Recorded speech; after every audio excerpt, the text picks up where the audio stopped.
अध्याय कितना? 4। गप है।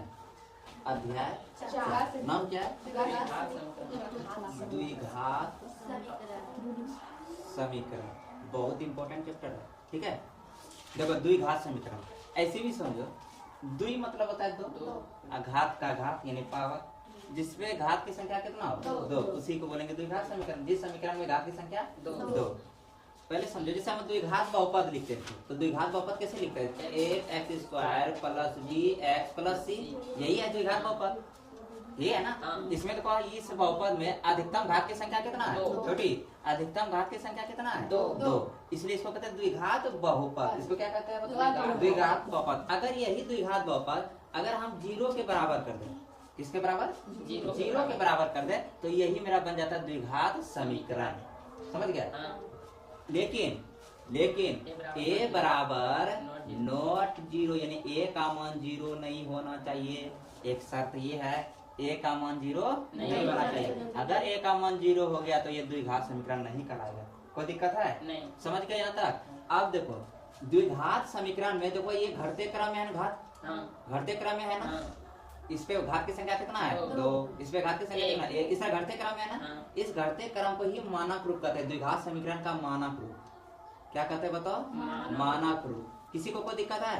द्विघात समीकरण का कौन सा रूप कहेंगे इसको? मानक रूप। यहाँ तक दिक्कत है? बताओ। नहीं होना चाहिए। बस यही तो मेरा है द्विघात समीकरण। खत्म हो गया है ना। के पास कुल 45 कंचे हैं, ठीक। दोनों 5-5 कांचे खो देते हैं। अब उनके पास पांचों की संख्या का गुणनफल 124 है। हम यह जानना चाहेंगे कि आरंभ में उनके पास कितने कांचे थे। Number B. नहीं, ए नंबर ही पढ़ना है, ठीक है। मतलब 1 नंबर ही पढ़ा है ना। देखो 2 आदमी है, एक जॉन है और एक क्या है बताओ? जीवंती। कहता दोनों के पास कुल मिलाकर कितना कंचा है बताओ? 45। टोटल मिलाकर कितना कंचा है? 45। उदाहरण 1 ध्यान देना है। उदाहरण नंबर 1। तो पहले समझो कि जॉन के पास है ना या जीवंती के पास कंचा संख्या है नहीं, लेकिन ये चीज जान रहे कि दोनों के पास टोटल मिलाकर कितना है? 45। अगर हम जॉन के पास x कंचा मान ले कि उसके पास कितना कंचा है? x। अब हमको पता नहीं कितना, लेकिन कितना मान लिए? x। हम मान लेते कि माना कि जॉन के पास कंचे की संख्या है ना, कंचे की संख्या कितना मान लेते हैं बताओ? x। तो जॉन के पास कंचे की संख्या कितना होगा? x। तो बताओ जीवंती के पास कंचा कितना होगा? जीवंती के पास कंचे की संख्या कितना आएगा? नहीं रे बाबा, 45। नहीं, इसका x समान है, इसमें तो एक ही टू चर रहेगा ना। अरे द्विघात समीकरण में एक ही टू चर आना चाहिए, 2 चर कैसे लाएगा? 2 चर वाला थोड़ी ना, एक ही टू चर आना चाहिए। अब यहाँ देखो जॉन के पास अगर कंचा x मान है तो जीवंती के पास कितना होगा? तो पहले समझो, अगर एक चीज कह दिया कि दोनों के पास टोटल मिलाकर कंचा कितना है? 45। समझना ध्यान से। अगर हम बोलेंगे कि अगर जॉन के पास 10 कंचा है, जॉन के पास कितना कंचा है? 10। तब तो जीवंती के पास कितना होगा? 10 होगा। अरे दोनों के पास टोटल मिलाकर 45 है, तो इसके पास 10 है, तो इसके पास कितना होगा? 35 ना होगा। नहीं समझ रहे। अगर कटरीना और छोटी दोनों के पास जो पैसा है, रुपया है, इसके पास 40 रुपया, समझना दिया। दोनों मिलाकर कितना है? 40 रुपया। दोनों को मिलाकर कितना रुपया है? 40 रुपया। अगर मान लो हम बोल देंगे कटरीना का 15 रुपया, तो बताओ उस समय में छोटी का कितना रुपया? 25 रुपया ना। तभी तो दोनों मिलाकर 40 हुआ था। तो कहने का मतलब वही है, अगर हम जॉन के पास 10 कंचा मान लेते हैं तो जीवंती के पास कितना होना चाहिए? तो क्या किया? 10 में 45 में 10 क्या किया? हटा दिया ना, तब ये तो 35 बचा। यहाँ तक कोई दिक्कत है? अगर मान लेते हैं कि जॉन के पास अगर 30 कंचा है, तब तो जीवंती के पास कितना कंचा? 15। यानी कि 45 में 30 घटा दिया, तो यानी कितना बचा? ये 15। समझ रहे ना? कहने का मतलब हम घटा रहे टोटल में, तो वही हम यहाँ मान लिए कि जॉन के पास s कंचा है तो जीवंती के पास कितना कंचा होगा? तो 45 माइनस x। यानी जो चीज हम करते थे वो चीज घटाते थे, तो 45 माइनस क्या हो जाएगा? यहाँ तक समझाएगा क्लियर? ये हो जाएगा 45 माइनस x। दिक्कत है? ये किसके पास है कंचा बताओ? जीवंती के पास। अब देखो कहता है कितना कंचा खो गया बताओ? 5। दोनों 5-5 कंचे खो देते हैं। कितना कंचा खो देता है बताओ? 5-5 कंचा खो देता है। तब बताओ कंचा कितना बचेगा? अब देखो जो भी 5 कंचा खो रहा है, खोना मतलब समझ गया ना? हेरा गया। यानी कि कंचे खोने के बाद 5 कंचे खोने के बाद 5 कंचे खोने के होने के बाद बचा कंचा, है ना? कितना कंचा बचेगा जॉन के पास बताओ? यानी यहाँ लिख देते हैं जॉन 5 कंचे खोने के बाद बचा कंचा। कितना कंचा बचेगा? देखो टोटल कंचा कितना माने थे? एक्स माने तक ना। अब 5 तो खो गया। खोना मतलब घटाना, घटाना। अगर मान लो कि मेरे पास 10 रुपया है ना, और 2 रुपया खो गया, कितना बचा? तो क्या किया इसमें? 2 क्या किया? घटा दिया ना। तो वही मान लीजिए जॉन के पास एक्स कंचा है, उसमें 5 तो खो गया, तो घटा देंगे ना। टोटल में 5 क्या करेंगे? घटा देंगे। दिक्कत है? नहीं। अब जितना बचेगा ये जॉन के पास बचेगा। उसी तरह जीवंती, कौन है बताओ? जीवंती 5 कंचे खोने के बाद बचा कंचा। तो टोटल जीवंती के पास इतना कंचा है, 45 माइनस है। और कितना खो रहा है बताओ? 5। तो माइनस 5 करना पड़ेगा कि नहीं? तो बचेगा कितना? 45 में 5 गया 40 है, माइनस एक्स। यहाँ तक दिक्कत है? नहीं होना चाहिए। अगला क्वेश्चन देखते हैं। अगला क्या कहता है इसमें? अब उनके पास कंचों की संख्या का गुणनफल कितना है? 124। अब कंचा का गुणनफल कितना आ गया बताओ? 124। ये है ना? यानी कंचा का गुणनफल कितना आ गया? 124। अब यहाँ लिखेंगे प्रश्न से इसके पास कितना कंचा बचा है? x माइनस 5, ये ना? इसके पास कितना कंचा बचा है? 40 माइनस है। दोनों का गुणनफल, गुणनफल मतलब गुना, बराबर कितना है बताओ? 124। दिक्कत है? अरे दिक्कत है? नहीं। इसको सरल करो। अब देखो सरल कैसे करते हैं। प्रत्येक पद प्रत्येक में गुना करते हैं, ध्यान देना है। प्रत्येक पद प्रत्येक में क्या करते हैं? गुना। तो x गुना 40 क्या हो जाएगा? 40x। फिर x गुना, या तो माइनस है तो माइनस लिख देंगे ना। इसके आगे प्लस, इसके आगे क्या है? माइनस। तो माइनस गुना प्लस क्या होता है? माइनस। x गुना x क्या हो जाएगा? x square. दिक्कत है? चलो ये वाला खेल खत्म हो गया। अब ये इससे ये दोनों से गुना करेंगे। फिर तो माइनस गुना प्लस, पहले माइनस 5 गुना 40 कितना हो जाएगा? 200। फिर माइनस गुना माइनस क्या हो जाएगा? प्लस। माइनस गुना माइनस क्या हो जाएगा? प्लस। 5 गुना x क्या हो जाएगा? यहाँ तक दिक्कत है? अब बराबर क्या है? 124। अब यहाँ देखो माइनस एक्स स्क्वायर, समझ गया ना? 40x और प्लस 5x कितना हो जाएगा? 45x। और फिर क्या? माइनस 200 बराबर इधर कितना? 124। 124 को इधर लेकर आ जाओ तो ये हो जाएगा minus x square plus 45x minus 200।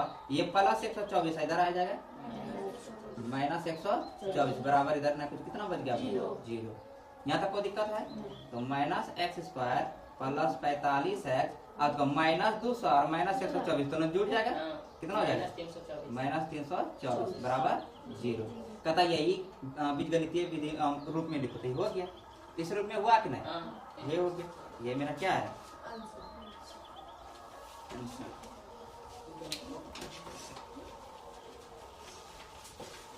यहाँ देखो क्या करता है। यहाँ देखो ध्यान से कि यहाँ एक्स स्क्वायर के आगे गुणन में माइनस आ रहा है। तो अगर इसको सोचेगा ना हम प्लस करेंगे तो ये भी हो सकता है। यहाँ देखो प्लस करने के लिए सबसे माइनस कॉमन ले लेंगे। तो इससे जब माइनस कॉमन लेंगे तो इस तरह निकलेगा। तो ये बचेगा क्या? X square. अब यहाँ देखो ये प्लस था, माइनस ले लिए तो यहाँ से क्या बचेगा? माइनस। तब ना माइनस गुना माइनस प्लस होगा, 45x हो जाएगा। अब देखो यहाँ माइनस था, इसको कॉमन ले लिए तो यहाँ क्या बच जाएगा? प्लस। यानी बचेगा 324 बराबर 0। दिक्कत है? अब माइनस इधर उधर फेंकेगा तो माइनस 0 तक माने नहीं। तो ये इसको हम ऐसे लिख सकते हैं x square minus 45x plus 324 बराबर 0। ये भी लिख सकते हैं, कोई दिक्कत है? उतार लो।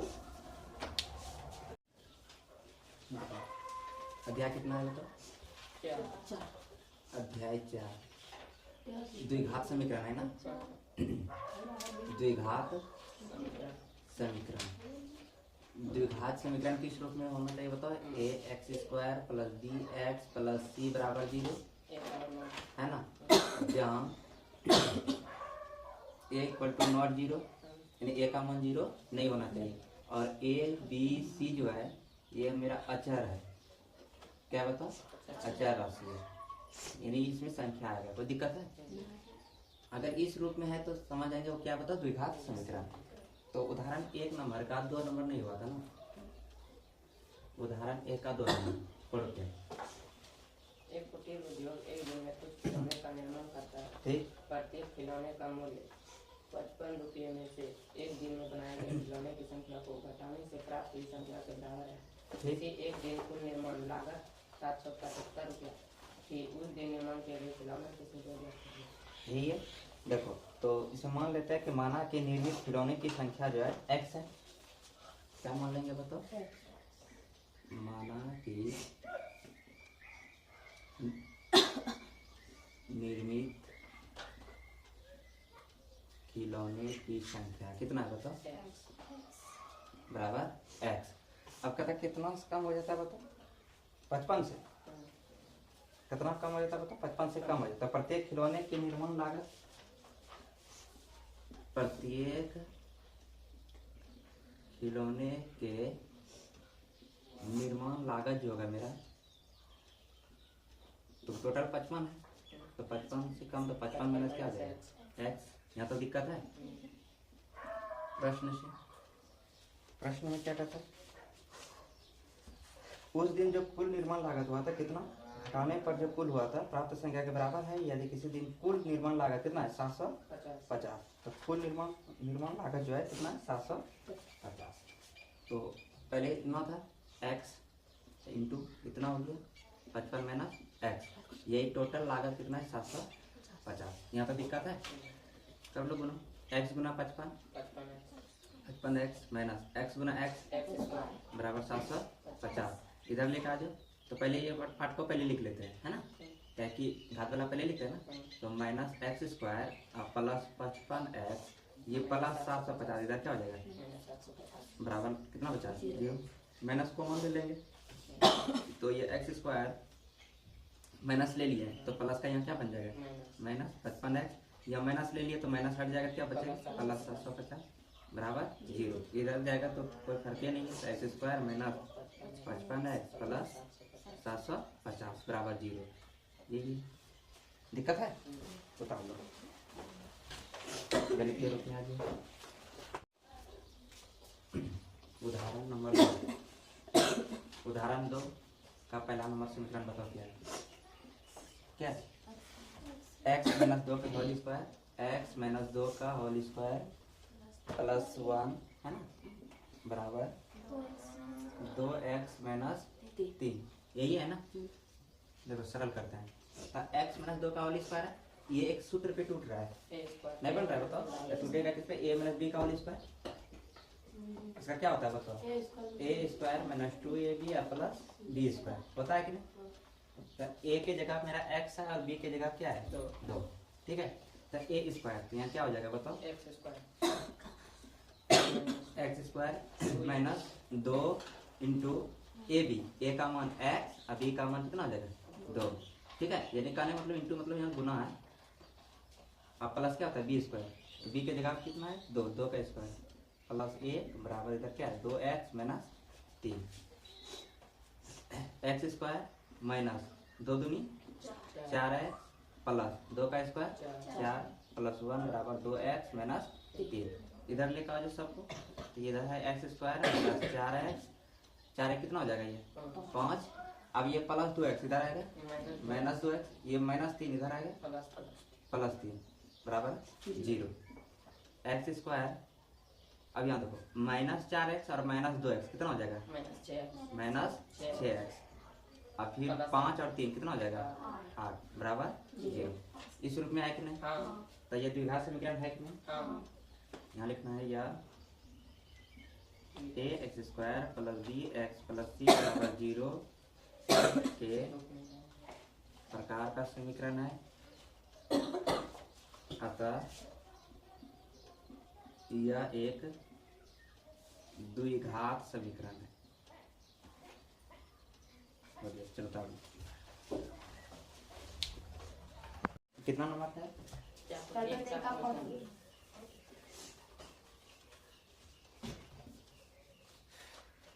एक्सरसाइज 4.1 का कितना नंबर? 1 नंबर का 5 नंबर है ना। क्या समीकरण है? समीकरण बताओ क्या? 2x माइनस 1 उसके बाद क्या है? इंटू एक्स माइनस 3 बराबर एक्स प्लस 5 एक्स माइनस 1। यही है ना? यहाँ तक दिक्कत है नहीं होना? चलेगा। देखो इस सूत्र पे नहीं बन रहा है, तोड़ दिया। तब ये क्या करेंगे बताओ, तो प्रत्येक को प्रत्येक से गुना करना है। जैसे ये संख्या, ये तो पद है, ये पद से दोनों को गुना करना है, दोनों पद से, ठीक है। जैसे 2x गुना x क्या हो जाएगा, 2x स्क्वायर होगा कि नहीं, 2x स्क्वायर। यहाँ तक दिक्कत है। फिर यही 2x गुना 3, तो माइनस हो जाएगा 3 गुना कितना 6 और x का x, दिक्कत है। अब ये पद से दोनों पद गुना हो गया, फिर ये संख्या से ये दोनों पद फिर गुना करना है, ठीक है। तो अब देखो माइनस प्लस माइनस हो जाएगा 1 गुना x कितना है, 1x यानी x, फिर माइनस गुना माइनस क्या होगा प्लस, 3 एक है 3, दिक्कत है। चलो अब सेम टू सेम इधर करेंगे, इस पद से दोनों पद, ठीक है। तो x गुना x क्या होगा, x स्क्वायर, x गुना 1 माइनस x, दिक्कत है। फिर अभी इससे दोनों करेंगे, 5 गुना x क्या हो जाएगा 5x, माइनस प्लस क्या हो जाएगा माइनस, 5 एक है 5, ठीक है। अब सबको इधर लिखा दो, तो 2x स्क्वायर माइनस 6x और माइनस x, यहाँ हो जाएगा माइनस 7x, अब प्लस कितना है 3, अब सबको इधर लिखा जाए, ये प्लस x स्क्वायर है, इधर आएगा किसमें माइनस x स्क्वायर, ठीक है। अब यहाँ देखो ये माइनस x और प्लस 5x, तो घट जाएगा ना, प्लस माइनस घटेगा, कितना बचेगा प्लस 4x, प्लस 4x। अब इधर लाएंगे क्या हो जाएगा माइनस 4x, होगा कि नहीं माइनस 4x। अब फिर ये माइनस 5 है, इधर आएगा तो क्या हो जाएगा प्लस 5 बराबर 0।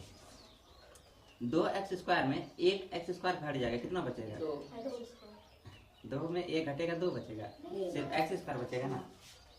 2x स्क्वायर में 1 x स्क्वायर घट जाएगा तो x स्क्वायर है ना।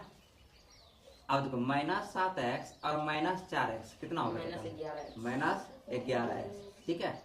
प्लस 3 प्लस 5 कितना हो जाएगा प्लस 8 बराबर 0।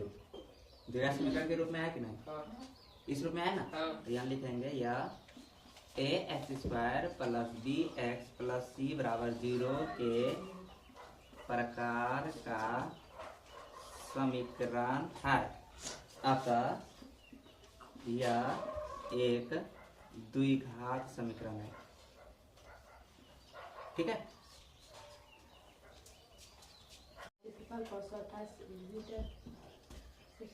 मीटर स्क्वायर है, क्षेत्रफल की लंबाई मीटरों में, चौड़ाई के दुगुनी से 1 अधिक है, हमें भूखंड की लंबाई और चौड़ाई ज्ञात करनी है। देखो एक आयताकार भूखंड है जिसका क्षेत्रफल दिया कितना 528 मीटर स्क्वायर, क्षेत्र की लंबाई, ठीक है, चौड़ाई के दुगुने से कितना है 1 अधिक है, तो भूखंड की लंबाई चौड़ाई ज्ञात करना है, ये ना।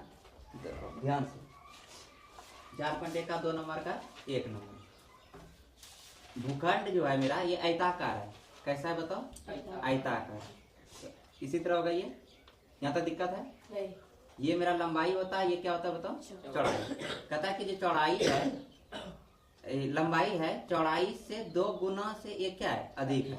लंबाई जो चौड़ाई से कितना है बताओ 2 गुना से 1 क्या है अधिक है। तो सबसे पहले चौड़ाई पता है नहीं, तो चौड़ाई अगर हम x मान लेते हैं तो लंबाई क्या हो जाएगा, तो इसे 2 गुना तो 2x अब प्लस 1 कता अधिक, 1 अधिक कर दी, नहीं समझी। कहता कि लंबाई यही होता है ना, तो लंबाई जो है चौड़ाई से 2 गुना से 1 क्या है अधिक है। तो चौड़ाई पहले पता है नहीं, तो मान लेते हैं कि भूखंड की जो चौड़ाई है कितना है x है, इससे 2 गुना, तो 2 गुना x अब प्लस 1 क्या है बताओ अधिक है। तो वही चीज यहाँ लिखेंगे हिंदी में कि माना कि भूखंड की लंबाई क्या मान लेंगे बताओ x, सॉरी चौड़ाई ना माने थे, भूखंड की चौड़ाई क्या मान लेंगे बताओ x। तो इसका लंबाई बताओ क्या आ जाएगा, भूखंड की लंबाई कितना हो जाएगा बताओ, तो इसे 2 गुना 2x और प्लस कितना अधिक 1 अधिक। यहाँ तक दिक्कत है। प्रश्न से, कहाँ से बताओ प्रश्न से, कहता भूखंड का जो क्षेत्रफल है दिया है, भूखंड का क्षेत्रफल कितना दिया है बताओ, भूखंड का क्षेत्रफल कितना है 528 मीटर स्क्वायर, ये है ना 528 मीटर स्क्वायर। तो भूखंड का क्षेत्रफल लिख दिया 528 मीटर स्क्वायर। आप जानते हैं भूखंड जो मेरा है आयताकार है, तो आयत का क्षेत्रफल क्या होता है लंबाई गुना चौड़ाई। तो यहाँ इस तरह इसका नीचे सूत्र लिख सकते हैं कि लंबाई गुना चौड़ाई, यही मेरा कितना है 528 है कि नहीं। अब लंबाई लंबाई कितना है बताओ? 2x plus 1। दिक्कत है? गुना चौड़ाई कितना है? x बराबर यही कितना है? 528। अब सॉल्व कर लो। 2x गुना x कितना हो जाएगा? 2x square. दिक्कत है? प्लस x गुना 1 x बराबर इधर कितना है? 528। इधर लेकर आ जाओ तो 2x स्क्वायर प्लस x, ये 528 इधर प्लस है, इधर आएगा किसमें? माइनस 528 बराबर 0। मतलब द्विघात समीकरण के रूप में है कि नहीं? तो बस लिख देना यह ax square plus bx plus c बराबर 0 के प्रकार का समीकरण है। अतः यह एक क्या है बताओ? द्विघात समीकरण है। दिक्कत है किसी को? जज कर लीजिए, उतार लो। देखो, दो क्रमागत धनात्मक पूर्णांकों का गुणनफल कितना है? 306 है। हमें पूर्णांकों को ज्ञात कीजिए। ध्यान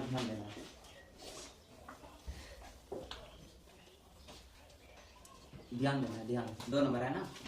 तो धनात्मक पूर्णांक कहता है, 2 धनात्मक पूर्णांक, तो अब वो भी लगातार होना चाहिए। क्रमागत मतलब लगातार। क्या होता है बताओ? लगातार। तो पहला धनात्मक पूर्णांक नहीं है मेरे पास, तो मान लेते हैं कि माना कि पहला जो है धनात्मक पूर्णांक क्या है? x मान लेते हैं। माना कि पहला धनात्मक पूर्णांक क्या मान लेते हैं बताओ? x, ये है ना? तो दूसरा मेरा क्या हो जाएगा बताओ? दूसरा धनात्मक पूर्णांक क्या हो जाएगा? लगातार कहता है, तो ये x है तो फिर कितना हो जाएगा? x प्लस 1 होगा कि नहीं? तीसरा कहेगा तो x प्लस 2, चौथा कहेगा तो x प्लस 3, इस तरह लगातार चलते जाएगा। ठीक है। अब प्रश्न क्या कहता है? दोनों का गुणनफल कितना दिया है? 306। दोनों का गुणनफल कितना दिया है? 306। ये है ना? तो दोनों का गुणनफल यानी कि पहला जो धनात्मक पूर्णांक है वो, और दूसरा कितना है? x प्लस 1 है। दोनों का गुणनफल कितना दे दिया? 306। दिक्कत है? सॉल्व करो। x गुना x कितना हो जाएगा? x स्क्वायर प्लस x गुना 1 कितना हो जाएगा? x बराबर 306।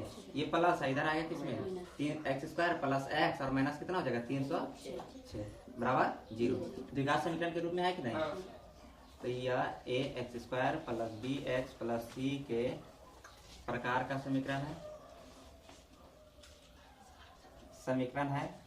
अतः यह एक द्विघात समीकरण है। यह क्या है मतलब?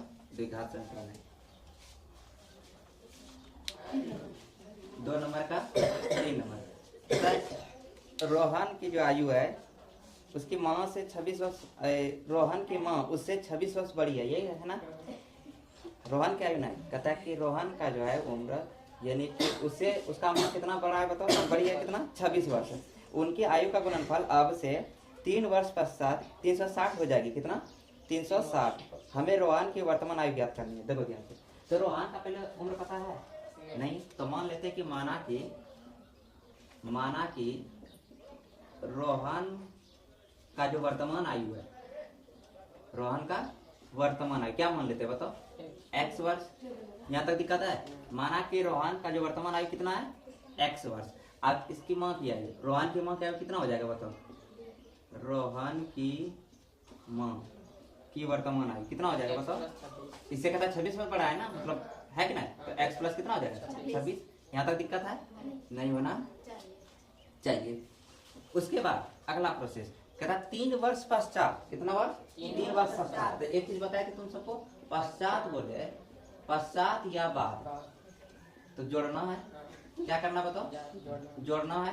बताए कि नहीं? अगर पहले का है या पूर्व, पहले या पूर्व घटाना है। ये चीज बताए कि नहीं? बताए ना? तो अब बताओ, कहता 3 वर्ष पश्चात, तो रोहन का आयु कितना हो जाएगा? 3। अरे अभी तो इसका x है, 3 वर्ष पश्चात कितना हो जाएगा? तो क्या करना? जोड़ना है। 3x से x प्लस 3। हाँ, x प्लस 3 होगा कि नहीं? तो अगर हम लिखेंगे यहाँ 3 वर्ष के पश्चात, 3 वर्ष के पश्चात। अब 3 वर्ष के पश्चात रोहन का आयु कितना हो जाएगा बताओ? x plus 3। रोहन का जो आयु होगा कितना हो जाएगा? x प्लस 3 होगा कि नहीं? अब इसकी माँ की कितना हो जाएगा बताओ?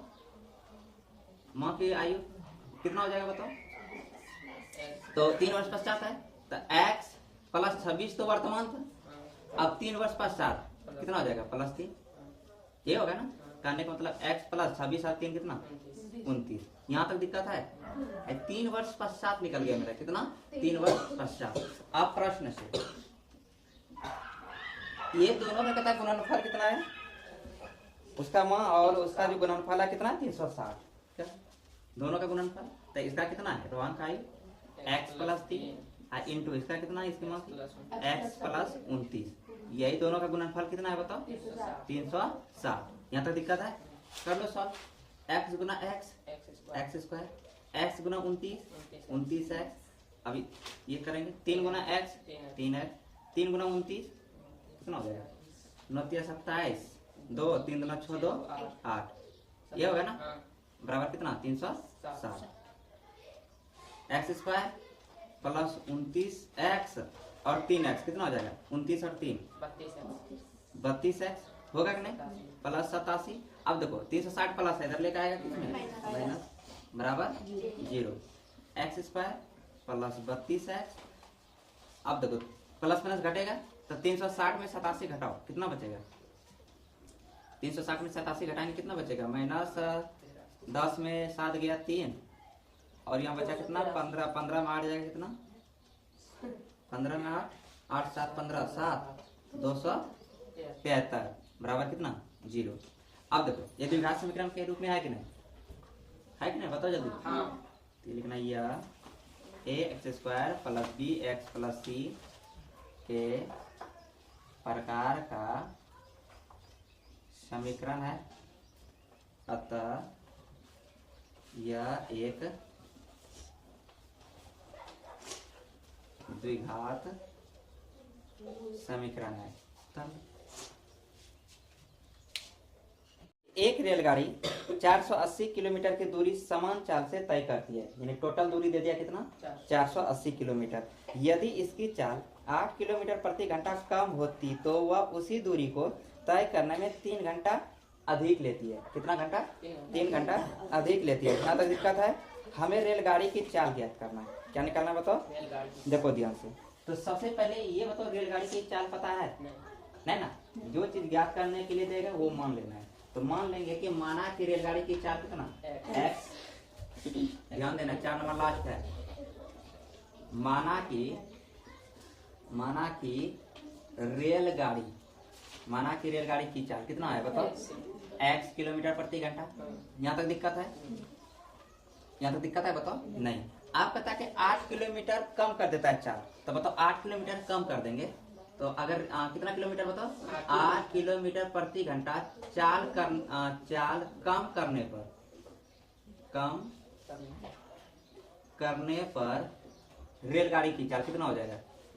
रेलगाड़ी की चाल कितना हो जाएगा बताओ? तो देखो अभी तो है x, अब 8 किलोमीटर कम कर देंगे तो कितना हो जाएगा? x माइनस 8 होगा। यहाँ तक दिक्कत है बताओ? किलोमीटर प्रति घंटा दिक्कत है किसी को बताओ? कब है?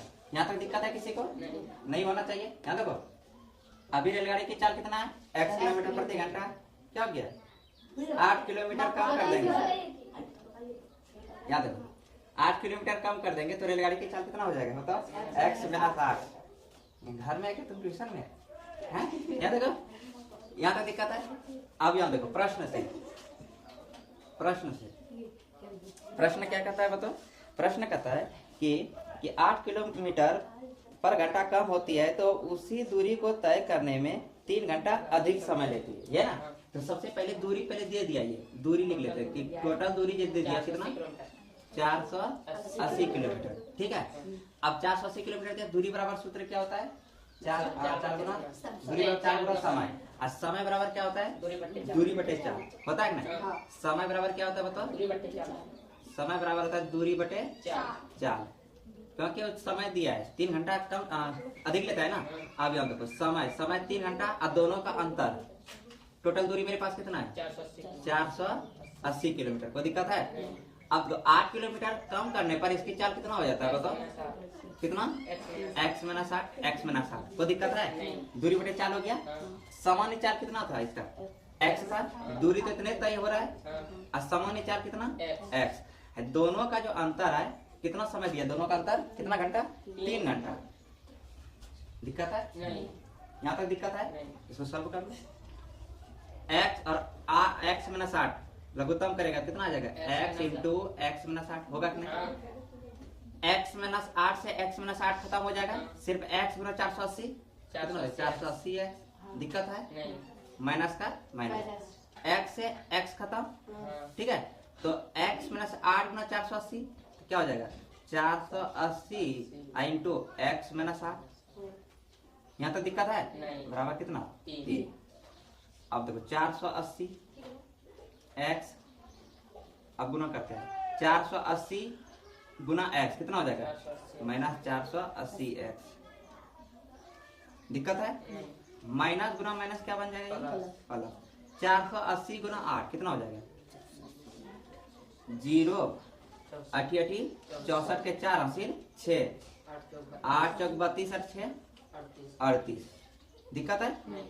नीचे मेरा कितना है x इंटू एक्स माइनस 8 बराबर कितना 3, न कुछ नीचे 1 कोना कोनी गुना कर देगी है ना, तो ये हो जाएगा 480, देखो ये तो खत्म 480 प्लस 480 माइनस क्या हो जाएगा ये तो खत्म, ये बचेगा 38 40 ये बचेगा ना, और ये गुना कर देंगे तो 3 गुना x यानी इधर कितना हो जाएगा 3x इंटू कितना x माइनस 8 बराबर 38 40 गुना 1 कितना हो जाएगा 38 40, यहाँ तक दिक्कत है तोड़ लो ब्रैकेट, 3x गुना x क्या हो जाएगा 3x स्क्वायर नहीं होगा x गुना x स्क्वायर माइनस 8 तिया